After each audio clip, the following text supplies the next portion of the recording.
Jailton Almeida is the truth, ladies and gentlemen. The way he manhandled one of the scariest punchers in the UFC heavyweight division has made MMA fans believe that he has the skills to take out some of the top dogs at the heavyweight. The question is, who should he fight next? Before we dive deeper into UFC Charlotte main event, let's talk a bit about the other four main card winners and see how they fared and who they should fight next. In the main card opener, Alex Moreno bounced back into the win column with a hard-fought victory against a veteran in Tim Means. The fight was an all-out striking battle into the fight-ending sequence, which came a little over 2 minutes into the first round after Means ducked under Moreno's spinning attack. Moreno readjusted immediately after missing and wrapped his arms around Means' neck to choke him out with the guillotine. With 5 wins in his last 6 fights, Moreno thinks he deserves to fight someone higher up the ladder, like Brian Barberena, who is coming off back-to-back losses at the hands of RDA and Gunnar Nelson, 2 high-level fighters. Honestly, neither Moreno nor Barberena currently has a resume that earned them fights against ranked welterweight contenders, so a fight between the two makes a lot of sense. It isn't a fight that would change their position in the division much, but it'll still be a fun fight to watch. And here's hoping that the UFC matchmakers make that one happen. Israel Adesanya's teammate Carlos Ulberg just cannot stop scoring first-round finishes,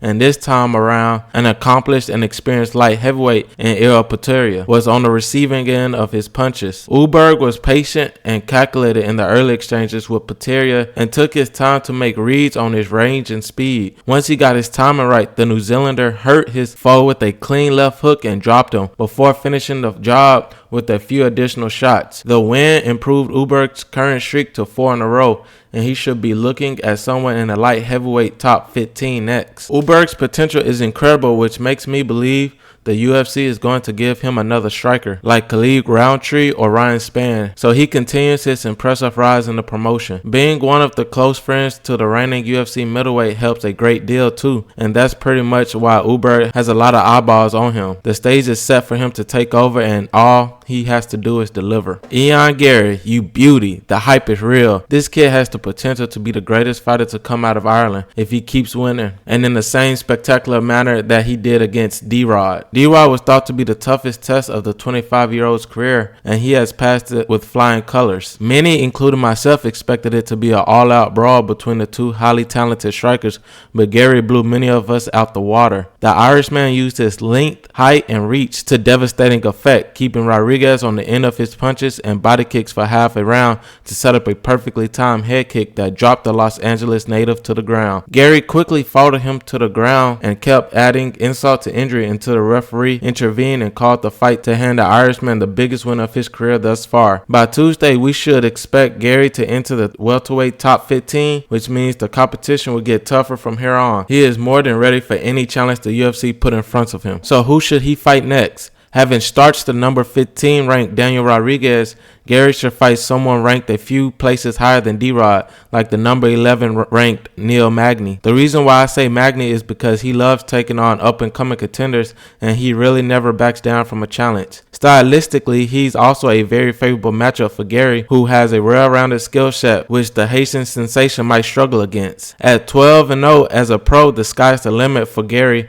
and I'm super excited on how things will unfold for him in the upcoming months. Johnny Walker put on a clinical performance against Anthony Smith that will have us oozing with confidence the next time he enters the octagon.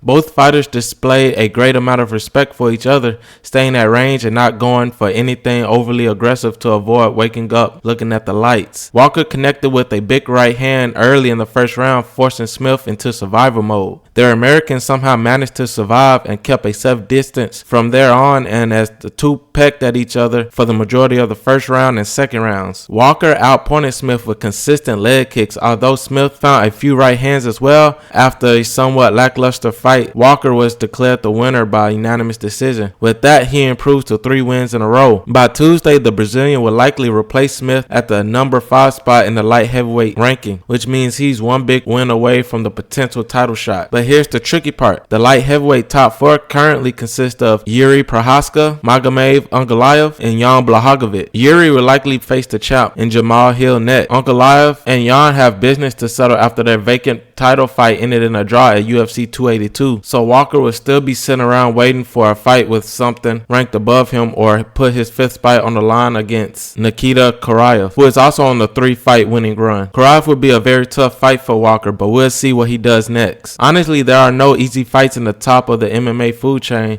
but with the improvements the Brazilian has shown in his past few fights, he can certainly hang in there with the best in the business. That finally brings us to the star of UFC Charlotte, Jailton Almeida. Dude's built like a tank, hits like a freaking trunk, and is a terror on the mat. Call it a recency bias if you may, but this man is skill-wise the best heavyweight in the UFC, and he has the potential to beat everyone in the heavyweight top 5. If you watched his most recent fight, you'll agree. The Brazilian took Jairzinho Rozenstruik down within the first minute of the fight and absolutely smothered him for the next couple minutes, slicing his defense like a hot knife through butter and securing a full mount with ease before punching his face in and forcing a tap. Almeida, who currently sits at the number 12 spot in the UFC heavyweight ranking, will jump up 3 places to number 9 within a couple of days, and he already has his career planned out. In his next fight, he wants to lock horns with the king of the Shui, and I think that was a brilliant call out. Tuivasa is one of the most popular heavyweight fighters on the planet, and he's a fan favorite and a big enough name to help Almeida break into the top 5. But the Aussie is also a good enough striker to make the Brazilian regret his call out, so this is indeed a very mouth-watering matchup. That being said, Almeida is a scary dude. In his 5 UFC fights, he has outstruck his opponents with 114 strikes to 2 and has won 3 fights by submission and 2 by technical knockout. The Brazilian is a beast in every sense of the word, and I'm really excited for his future in the division. Who do you think the winners at UFC Charlotte, especially Jailton Almeida and Ian Gary, should fight next? Give us your thoughts in the comment section. If you like this video, please show the channel some love by subscribing and turning on your notifications. And again, I'll see you at the top. Peace.